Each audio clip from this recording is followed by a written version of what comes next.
की चेतना में डुबकी लगाए रखना है। ये जो चक्र तीर्थ है, अभी सुबह आपने पंचकोश ध्यान का क्रम किया। षट चक्रों का भी निर्देश पूज्य गुरुदेव के ध्यान में मिलता है। तो इस चक्रों के जागरण की प्रक्रिया इन 9 दिनों में पूरी हो, इस हेतु भगवान की चेतना से चिपट कर रहना है। कभी बंदर को आपने देखा होगा, उसका छोटा सा बच्चा अपनी माँ से चिपका रहता है। ऐसा ही भाव बनाइए, भगवान से बिल्कुल सट कर रही है, चिपक कर रही है।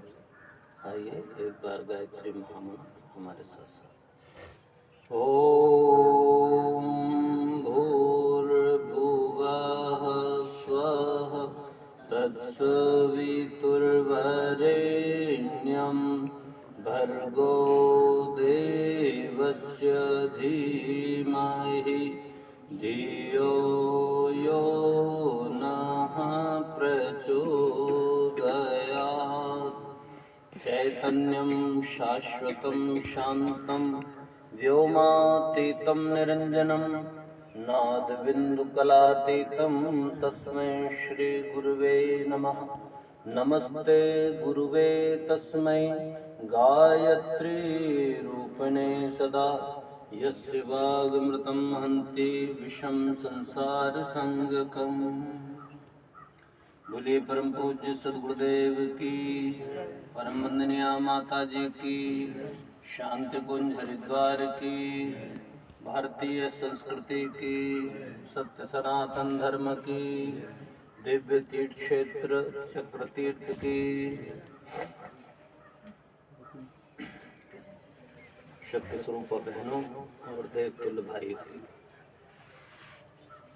हमारे पूज्य गुरुदेव कहा करते थे कि मनुष्य के जीवन में 3 सौभाग्यों का उदय होता है।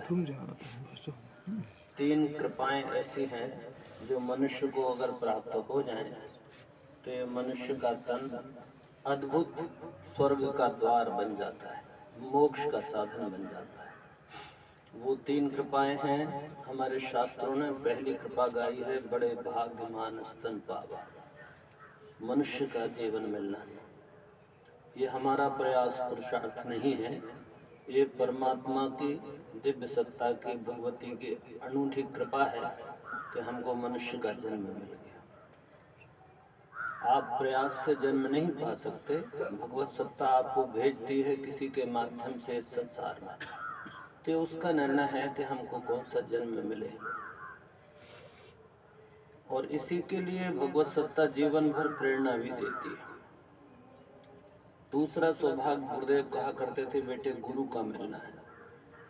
जीवन मिल जाए, साधन उपलब्ध हो जाए, उस साधन के सदुपयोग की कोई रीति नीति ना हो, कोई समझ ना हो, तो साधन अकेले लाभ नहीं पहुंचा सकता। जब तक साधना का क्रम नहीं है तब तक साधन सफल नहीं होते। इसलिए जो दूसरा सौभाग्य उदय होता है हमारा, वो गुरु सत्ता का मिलना, भगवान वेद का प्राप्त हो जाना, ज्ञान की प्राप्ति होना। गुरु के माध्यम से ही वो हमारी सत्ता को चैतन्य बनाता है, वो हमारे भीतर ज्ञान का संचार करता है, वो हमारे अंधेरे में पड़े हुए नेत्रों को उन्मीलित करता है, प्रकाश से भर देता है। वो सूरज की पहली किरण जैसा है, जब वो आता है तो जीवन में चारों ओर आनंद और उल्लास बिखर जाता है। सर्वत्र प्रकाश की किरणें सारे जगत को, सारे जीवन को प्रकाशित करने लगते हैं। फिर कोई अंधकार, फिर कोई दुख, फिर कोई समस्याएं नहीं रहती। तो ये दूसरी कृपा है। गुरुदेव कहते थे परंतु एक और कृपा जरूरी है, उसके बिना ये दोनों कृपाएं व्यर्थ हो जाती हैं। वो तीसरी कृपा कौन सी है? तो गुरुदेव कहते थे, बेटे वो तीसरी कृपा आपकी अपने ऊपर है। ये जो 9 दिन की साधना का क्रम है, ये कोई मात्र पूजा पाठ तक सीमित नहीं है। ये अपने पर अपनी कृपा करना है। हमने एक संकल्प कर लिया, एक निर्णय कर लिया, एक डिसीजन कर लिया कि हम 9 दिन तक साधना में जुटेंगे। तो साधना में जुड़ने का क्रम इसके साथ जुड़ा हुआ है। जीवन को साधने की एक पूरी रीति नीति इस 9 दिन के क्रम में है। आपकी दिनचर्या, आपका खान पान, आपका वार्तालाप, आपका चिंतन, आपका सब कुछ व्यवस्थित होगा। ये 9 दिन का जो क्रम है, ये 9 दिन का क्रम जब पूर्ण होगा तो आप कुछ भरे भरे से अनुभव करेंगे, परिवर्तित अनुभव करेंगे। इसलिए जो तीसरी कृपा है वो अपने ऊपर अपनी कृपा है, और ये अपने ऊपर अपनी कृपा यही साधना है। बाकी तो भगवान का काम है। एक काम हमारा है, 2 काम भगवान के हिस्से के, एक काम हमारा। तो हम लोग साधना का क्रम करेंगे, 9 दिन का क्रम चलेगा ये। इसमें तप है, तितिक्षा है, जप है, ध्यान है, ये सब प्रक्रियाएं संपन्न होंगी। कोई भी अनुष्ठान, ये लघु अनुष्ठान है गायत्री का, जिसमें हम लोग 24,000 मंत्रों का जप करते हैं, इसे लघु अनुष्ठान कहते हैं। पूर्ण अनुष्ठान है हमारा 1.25 लाख गायत्री मंत्र का जप का, जो 2 अभी फरवरी वसंत पर्व से प्रारंभ होगा और होली की पूर्णिमा को समापन होगा। वो 40 दिन में 1.25 लाख गायत्री मंत्र के जप का क्रम पूर्ण किया जाता है। यह अनुष्ठान है। तीसरी हम साधनाओं के क्रम में देखते हैं, जो बड़ा क्रम होता है वो जो गुरुदेव ने संपन्न किया, वो है पुरुष शरण। पुरुष शरण का मतलब है 24 लाख गायत्री मंत्र का जप, 1 वर्ष 66 माला प्रतिदिन जप करते हैं। इस आपकी साधना में लघु अनुष्ठान में हम 33 माला प्रतिदिन जप कर लेते हैं। 30 माला हमारा काम हो जाता है। अनुष्ठान में 1.25 लाख जप में 33 माला प्रतिदिन करते तो हमारा जप पूरा हो जाता है 1.25 लाख।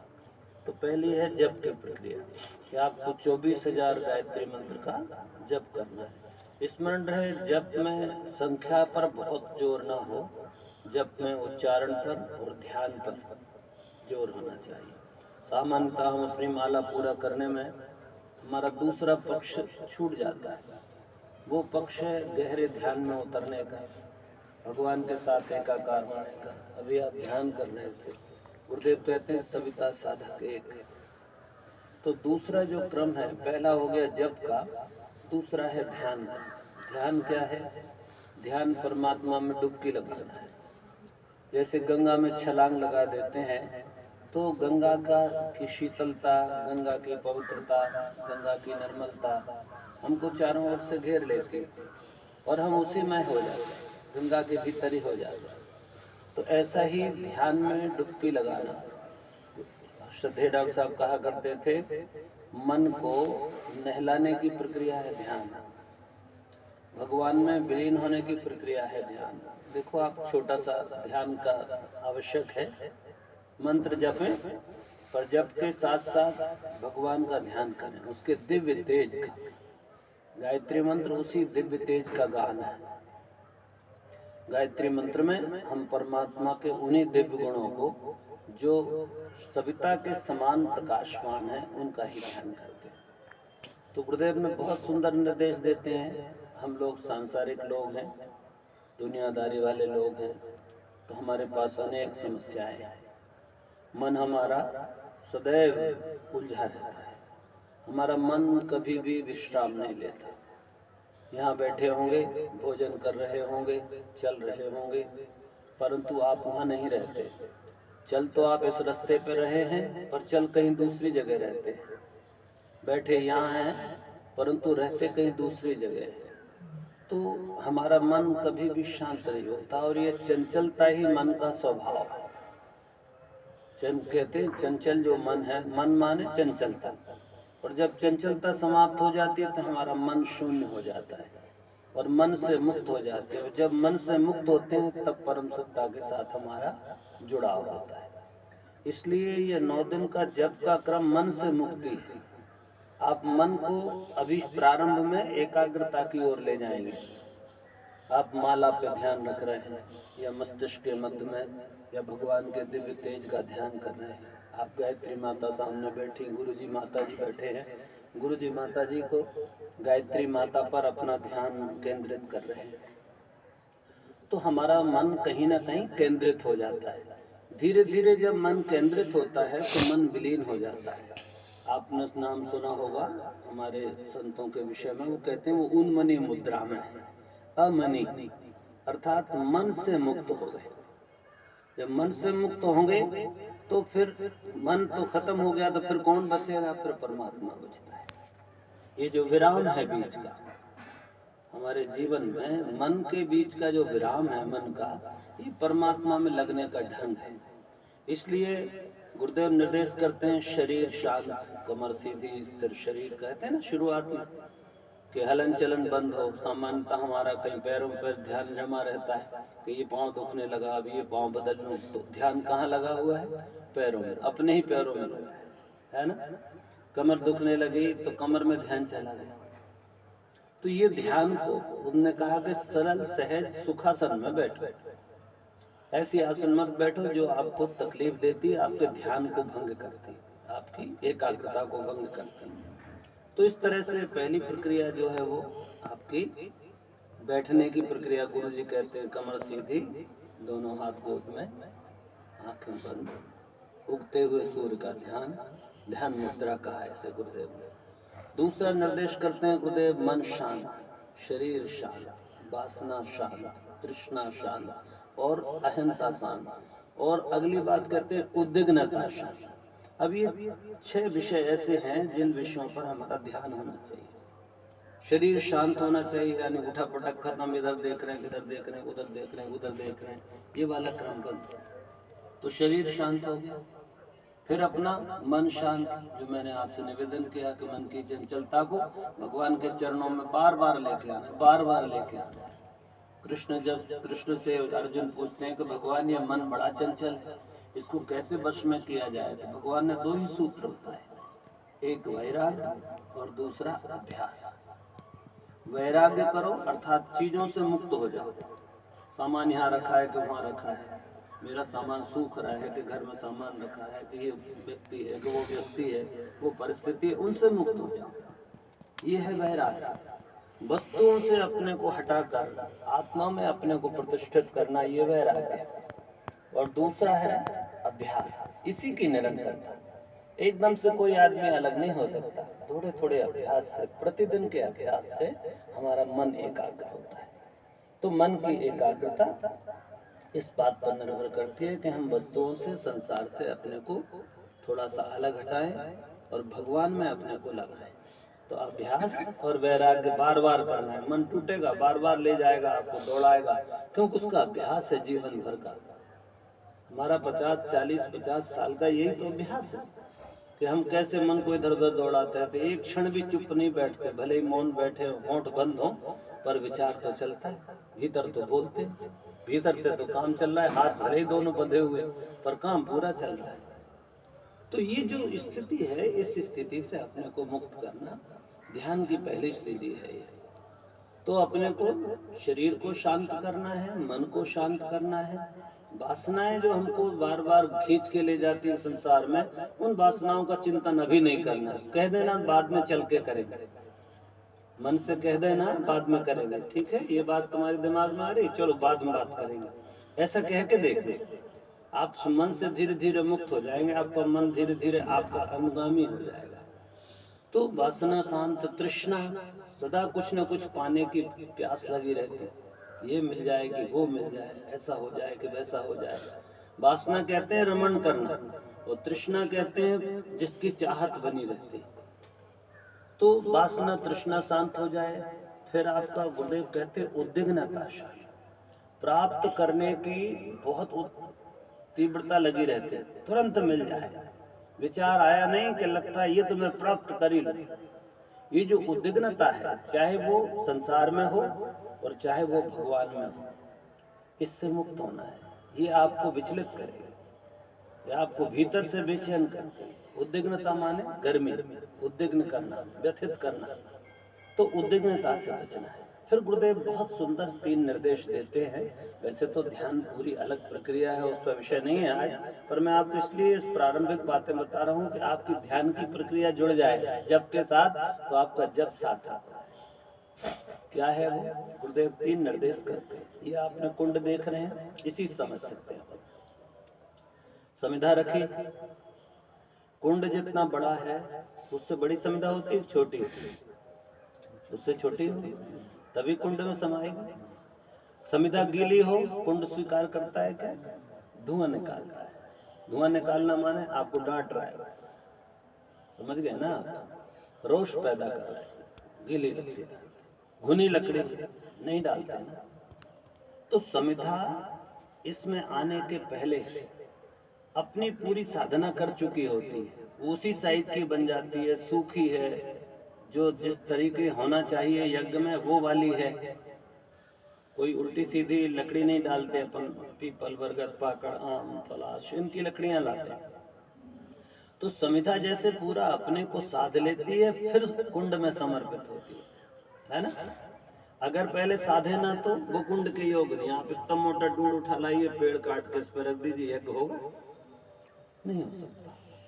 तो यज्ञ में समिधा उसके अनुरूप होती है। जैसा कुंड है, जिस साइज का कुंड है, उस कुंड जैसी साधना है, उस जाति की प्रजाति की समिधा होती। सही बात है, समझ में आ रही बात? गुरुदेव 3 शब्द कहते हैं, समर्पण, विसर्जन और विलय। बहुत ध्यान देना आप, ये 3 में पूरा ध्यान समाया। समर्पण, विसर्जन और विलय। समर्पण क्या है? समर्पण इष्ट के अनुरूप अपने को बनाना, ये समर्पण। पत्नी अपने पति के अनुरूप अपने को बनाती है तो दाम्पत्य घटता है ना? कोई भी चीज देखो, कोई भी वस्तु, कोई उपकरण बनता है किसी मशीन का, तो उस मशीन के अनुरूप बनता है, तब उसमें फिट होता है। आप मोटा वाला स्क्रू ले आए, छेद छोटा है, बात बनेगी। तो यज्ञ के अनुरूप अर्थात परमात्मा, यज्ञ कौन है? स्वयं विष्णु, नारायण है, यज्ञ नारायण है। तो यज्ञ नारायण जो जगत के करता है, सृष्टि करता है नारायण, इन अग्नि इस यज्ञ कुंड के अनुरूप में बन रहा हूँ। ब्रह्मा विष्णु महेश 3 बैठे हुए, तो मैं उसके अनुरूप बन रहा हूँ, परमात्मा के समीप जाने के। इसी को हम उपासना कहते हैं, इसी को हम षट कर्म करते हैं कि हम भगवान के पास जाना चाहते हैं। तो पवित्रीकरण, आचमन, शिखाबंधन, प्राणायाम, फिर आपका न्यास, ऐसी प्रक्रिया करते हैं ना, अर्थात अपनी तैयारी कर रहे हैं। तो तैयारी करना है समर्पण। काहे की तैयारी करना है? समर्पण की। उसके अनुरूप बन जाए और कुंड में जाना है हमको, ये विचार बन जाए। अर्थात परमात्मा से मिलना है तो परमात्मा जैसे गुणों का आधान करें। गुरुदेव कहते थे गायत्री मंत्र के अर्थ का चिंतन करना चाहिए। वो प्राण स्वरूप है, वो जगत का करता है, सृष्टि का निर्माता है, वो तीनों लोकों में व्याप्त है, वो देवता स्वरूप है, देव स्वरूप है, वो ऐसा प्रकाशवान है, वो पापों को नष्ट करने वाला भर्ग है। ये विचार करने की बात गुरुदेव कहते हैं कि इनका विचार करो। परमात्मा कैसा है? भगवान तो अचिंत है, अगोचर है, अनंत है, अक्रिय है, न दिखाई देता, न जानते, न संपर्क है। किसके पास जा रहे हैं? तो उस अज्ञात परमात्मा में छलांग है। तो अज्ञात परमात्मा के पास हम जा रहे हैं, ऐसा विचार करना और अपने को उसके अनुरूप बनाना, वो हमको स्वीकार कर ले। तो उसको स्वीकार करने के लिए जैसे कहते हैं प्रणिपात हो गए, हाथ जोड़ करके और भगवान के चरणों में खड़े हैं, प्रभु आप स्वीकार करें, हम आपकी शरण में आए, भगवान हम आपके दास हैं, भगवान आप हमको अपना आश्रय दीजिए। ऐसा करना, यह है समर्पण। दूसरा क्रम है विसर्जन। विसर्जन माने जब अग्नि अब कुंड में जा गिरी, तो कुंड में गिरते ही अग्नि का जो समिधा है, कुंड में गिरी तो समिधा का रूप नष्ट हो, है ना? समिधा काली थी कि पीली थी कि सफेद थी, सूखी थी कि गीली थी, जो भी थी, वो उसमें जाकर गिरी तो अग्नि ने उसका स्वरूप बदलना प्रारंभ कर दिया। वो स्वरूप कब बदलता है? जब समिधा कहती है कि मैं विसर्जित करता हूँ, मेरा सब कुछ खत्म, तेरा प्रारंभ, मेरी बात सब समाप्त, अब तेरी बात चलेगी। तू जो कहेगा वो सुनूंगा, तू जो भावना देगा वही भावना करूंगा, वही विचार करूंगा। मेरा अपना खत्म, मैं खत्म हो गया, अब मैंने भगवान को समर्पित कर दिया। तो दूसरा है समर्पण के बाद में विसर्जन, अपने सब चीजों को खत्म करना। तब तक बात नहीं बनती। हमारा मैं बहुत प्रबल है, हर चीज में मैं का भाव हमारे भीतर रहता ही है, बड़े से बड़े आदमी में रहता है। हर चीज में मैं, मेरा, मैं, ये लगा रहता है। तो ये भाव छूटे और तू ही तू, ये भाव परमात्मा इस जगत में तू ही तू है। जहाँ देखता हूँ फूल खिला है, लगता है जैसे फूल खिलकर भगवान को अपने को अर्पित कर रहा है, खिलखिला रहा है परमात्मा को, आसमान की ओर देख रहा है। आप भी तो कहते हैं भगवान, ऊपर ही देखते हैं, तो फूल भी तो ऊपर देख रहा है, वो भी तो भगवान की वंदना कर रहा है खिलकर। नदी बह रही है तो कल कल करके गीत गा रहे, भजन गा रहे। पक्षी कोई अपना ची ची कर रहा है तो उसके कंठ में भी परमात्मा बैठा है, कोई दूसरा तो है नहीं। जगत के कण कण में उसी विधाता का ध्यान रखना, अपने को भूल जाना और परमात्मा को याद करना, यह है विसर्जन। और भाइयों बहनों, तीसरा जो क्रम है वो है विलय, खत्म ही हो जाना। आपने देखा होगा समिधा बाहर रखी है, दिख रही है, उसमें कूदी, उसका रूप नष्ट होने लगा, थोड़ी देर बाद आप समिधा और अग्नि में भेद नहीं कर सकते। ये है विलय, जो गुरुदेव कहते हैं एकत्व, अद्वैत। अब दो नहीं है, अद्वैत एकत्व है, मिलके खत्म हो गया। परमात्मा और साधक एक, सविता और साधक एक, भक्त भगवान एक। तो ये जो भाव है ये ध्यान में हमारे आना चाहिए, तब आपकी साधना बहुत सफल होगी। मैं आपसे निवेदन करता हूं कि 9 दिन की साधना को परिवर्तन का आधार बनाएं और हर क्षण अपना नया अनुभव करें। एक बात और आपसे निवेदन करता हूं कि ये क्षेत्र जो है, जो भाव क्षेत्र है, ठीक है, ये क्रियाकलाप नहीं है, ये क्रियाकलाप पर इससे हटके है। ये माला भी गायत्री है। आप बार बार प्रणाम करते हो, उसको आवाहन करते हो, शुरू करने के पहले दोनों हथेलियों में लेके गायत्री मंत्र बोल के उसका अभिमंत्रित करते हो, माता को उसमें प्रतिष्ठा करते हो। तो ये माला भी आपकी गायत्री है, पर ये क्रिया नहीं है, ये भाव है, ठीक है ना। तो भाव क्षेत्र में रहना, ऐसा अनुभव करो कि हम एक दिव्य क्षेत्र में विराजमान हैं, जहाँ 88,000 ऋषियों ने बैठकर तप किया है। हम उस क्षेत्र में विद्यमान हैं जहाँ पर भारतीय वांग्मय की रचना हुई है। हम उस क्षेत्र में विद्यमान हैं जहाँ पर निरंतर जप तप का क्रम हो रहा है। और इसी भूमि पर यहीं गुरुदेव ने भी बैठकर पुरुष शरण की साधनाएं की, यहाँ निवास करते थे। यहीं कुटी बनाई थी उनने अपनी, और कुटी में निवास करते थे। और चक्र तीर्थ में अपने 2 पुरुष शरण पूज्य गुरुदेव ने यहाँ संपन्न किए, 24-24 लाख के 2 वर्ष। तो ये निवेदन मेरा था आपसे कि अपने को ध्यान के अनुकूल बनाइएगा। तो दूसरा क्रम है ध्यान। जप के बाद पहला है अपना जप, दूसरा होगा ध्यान, तीसरा क्रम है तप और तितिक्षा। कठोरता से भरा जीवन है, वो सुविधाएं जो आपके घर में है वो यहाँ नहीं है। हो सकता है चाय पीने में आपको 2 घंटे बाद मिले, और वहाँ उठते से ही चाय की जरूरत होती है। तो आप बाहर आए हैं तो ये तप है। अपने को कम से कम साधनों में और समय पर बांध कर रखना, यही तप है। तो एक टांग से खड़े होना, उल्टे खड़े होना, आग जलाकर उसके बीच में बैठना, वो तो भौतिक प्रक्रिया दिखावा है। मूल तप तो ये है जब आप किसी श्रेष्ठ काम के लिए, किसी तपस्या के लिए, किसी ध्यान के लिए, किसी साधना उपासना के लिए अपने को कड़ा रखते हैं, मन को डिगने नहीं देते। तो ये मन का तप होना चाहिए, तन का तप भी होना चाहिए। इन दोनों अपन बहुत सारी चीजें भोजन में नियंत्रण रखेंगे तो उपवास हो गया, वो भी तपस्या है। जूते अपने चमड़े के नहीं पहनते, ये भी एक तितिक्षा है, तप। भूमि शयन या कड़क जमीन पर सो रहे हैं, वो भी एक तप है। गद्दे हमारे कड़क हैं तो वो आपको जमीन जैसा आवाज देते हैं। तो ये प्रारंभिक चीजें हैं, जप है, ध्यान है, तपस्या है, ठीक है। ये तीनों चीजें आपकी 9 दिन चलेंगी। अब आइए अपन बहुत गहरा संकल्प करें। संकल्प क्या है? विचार एक होता है, एक होता है विचार। मैं सोचता हूँ ऐसा करना, ऐसा बोलते हैं ना, तो नहीं करो तब भी कोई बात नहीं, क्योंकि आप सोच रहे थे, फिर बाद में सोचने लगो मैं सोया, अब रहने देता हूँ। ये क्या है? विचार। ध्यान रखना, संकल्प और विचार में बड़ा अंतर है। एक है विचार, उसमें कोई आत्मशक्ति नहीं जुड़ी। एक चिंतन आया मन में, विचार कौंधा, किसी को देखा, कोई परिस्थिति दिखाई दी, कोई पुस्तक पढ़ी, वो लगा मुझे भी ऐसे करना चाहिए, मान लो साधक की पुस्तक डायरी पढ़ लोगे तो आपको लगेगा मैं भी ऐसी साधना करूंगा। तो ये एक विचार है, ठीक है ना।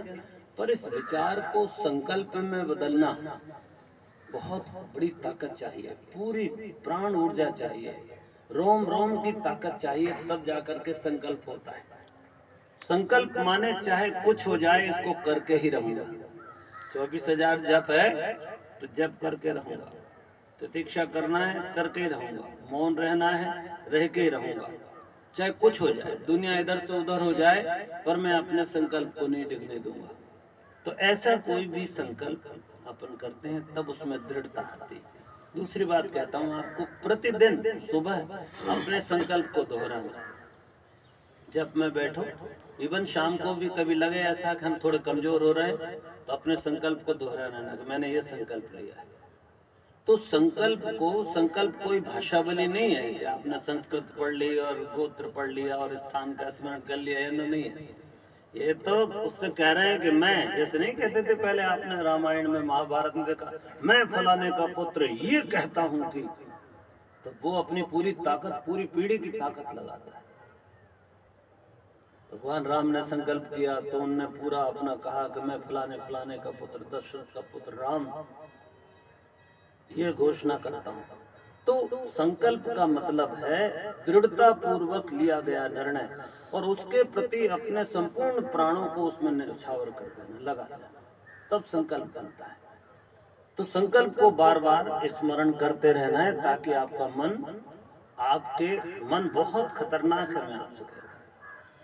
वो आपको कहाँ कहाँ भरमाएगा, वो आपको कब, अरे कल क्या फर्क पड़ता है, एक दिन मीठी चाय पी लिया तो क्या फर्क पड़ता है, कल से पी लेंगे, क्यों, अरे कौन देख रहा है, ऐसा कर भी लिया तो होता है ना ऐसा।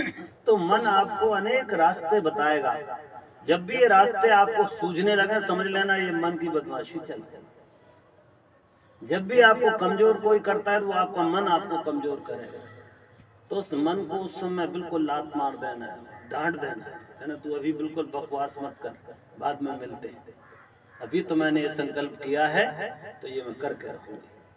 तो इसे कहते हैं संकल्प। तो एक है विचार और दूसरा है संकल्प। तो हमको संकल्प करना है, 9 दिन तक हम लोग, जैसा मैंने आपसे निवेदन किया, 24,000 गायत्री मंत्र का जप करने का संकल्प है। आप प्रक्रिया कैसी होगी, तो आप प्रातः, मध्याह्न और सायं 3 टाइम आप जप कर सकते हैं, ठीक बात है। 3 टाइम जप की प्रक्रिया है, अधिकांश भाग प्रातः निपटा लेना, जो बचता है मध्याह्न में अपना कर लेना, जो बचे उसको शाम को, सूर्योदय के 1 घंटे पहले से 1 घंटे बाद तक, ये सर्वोत्कृष्ट समय गुरुदेव ने बताया है, ठीक है। मध्याह्न में जब सूर्य मध्याह्न हो, सूर्य के ऊपर हो, मध्याह्न में कर सकते हैं। सायंकाल में सूर्य अस्त के 1 घंटे पहले से सूर्यास्त के 1 घंटे बाद तक, तो 2 घंटे उधर 2 घंटे इधर, 1 घंटे दोपहर का, तो 5 घंटे का समय, इसमें आप अपना जप पूरा कर, ज्यादा कर। 24,000 बहुत कम है, 9 दिन आप जब उसी काम के निमित्त हैं, 24,000 जब जिसमें अपने काम करते हुए अपन कर लेते हैं घर में, तो यहाँ तो आप उसी के निमित्त बैठे, तो और जप करिए, ध्यान करिए। अलग अलग तरह के गुरु जी के ध्यान है, वो ध्यान अपने मोबाइल में लगा लीजिए, कान में लगा के बैठ जाते हैं लोग, ध्यान करिए, तो आपको अभी अधिक से अधिक ध्यान जप। और दूसरा स्वाध्याय, सुबह आपने गुरुदेव का प्रवचन सुना है, ऐसे स्वाध्याय सुनिए या पढ़िए, सुनिए या पढ़िए, ठीक, या सत्संग करिए, अच्छे लोग परस्पर बैठ करके साधना के विषयों को खोलना और नई नई बातों का चिंतन करना, जिससे हमारी श्रद्धा बढ़ती है। ऐसी पुस्तकों को पढ़ना, गायत्री महाविज्ञान को पढ़िए, उसमें आपके साधना का जो 9 दिन का दिया हुआ है उसको पढ़िए, तो आपको आपकी श्रद्धा इस काम में बढ़ेगी, आपको लगेगा मैं बहुत अच्छा काम कर रहा हूँ। जब तक आप इस बात से सहमत नहीं होंगे कि आप एक शानदार काम करने आए हैं, तब तक आपकी साधना पूरी नहीं होगी। इसलिए पूरा बल चाहिए, भीतर का पूरा प्राण चाहिए। तो इस तरह से हमको, एक तो हो गई आपकी जप की प्रक्रिया, ध्यान की प्रक्रिया, प्रतीक्षा की प्रक्रिया और करने का ढंग। तो 3 टाइम में आप जप कर सकते हैं। भोजन का क्रम जैसा भी आपका सध जाता है, शरीर जैसा साथ देता है, उम्र ज्यादा है तो उस हिसाब से आप अपना तय करें। बिना नमक के खाना है कि नमक वाला खाना है, एक टाइम खाना है कि 2 टाइम। गुरुदेव कहते थे एक टाइम भोजन करें, अस्वाद भोजन करें, दूसरे टाइम फलाहार दूध वगैरह कुछ ले सकते हैं। बहुत तकलीफ होती है तो आधा, जैसे शुगर वगैरह के पेशेंट हैं तो उनको भूखा नहीं रहना है, तो उसमें आधा भोजन सुबह, एक दिन जो एक टाइम का भोजन है उसको 2 भाग में बांट दो, आधा सुबह कर लीजिए, आधा शाम को खा लीजिए। ठीक है, तो भोजन में हमको सात्विक 2 ही चीजों का ध्यान रखना है, सुपाच्य भोजन, सात्विक भोजन। सात्विक भोजन कहते हैं जो, अब चूंकि यहाँ का अन्न तो सात्विक है, वो विचार यहाँ नहीं आता कि कमाई कैसे हुई है। तो भोजन का, और अच्छा हो कि भोजन का अपना व्यय केंद्र को आप दें, ताकि आप अपना ही भोजन कर रहे हैं ऐसा माने। ठीक, माता जी का प्रसाद है। तो भोजन की प्रक्रिया हो गई 2 टाइम, उपवास वगैरह का क्रम है, बाकी दिनचर्या आपकी, आपको जानकारी में है और पुराने समय से आप करते रहे हैं। तो इस तरह से ध्यान की प्रक्रिया को, तप की प्रक्रिया को, जप की प्रक्रिया को हमको 9 दिन तक पूरा करना है। और 9 दिन जब पूरे हो जाएं तो कोई ना कोई बड़ा संकल्प लीजिएगा आखिरी दिन, कोई अच्छा संकल्प, क्योंकि उस समय आपकी चेतना बिल्कुल प्रखर, शांत, परिष्कृत, स्वच्छ, साफ है। उस समय जो आप निर्णय, जो आप संकल्प करेंगे अच्छे किसी काम करने का, जीवन संबंधी हो सकता है, मिशनरी कोई बात हो सकती है, वो संकल्प जरूर लेना, तब प्रतिफल साधना को सृजन में परिवर्तित कर देना। ठीक है, संकल्प फिर साधना, और साधना पूरी हो जाए तो उसको सृजन मिलेगा। भगवान का काम युग निर्माण का है, तो युग निर्माण के लिए कोई ना कोई एक संकल्प, और व्यक्तिगत जीवन के लिए संकल्प धारण करें। आइए अब हम संकल्प की प्रक्रिया पूरी करते हैं।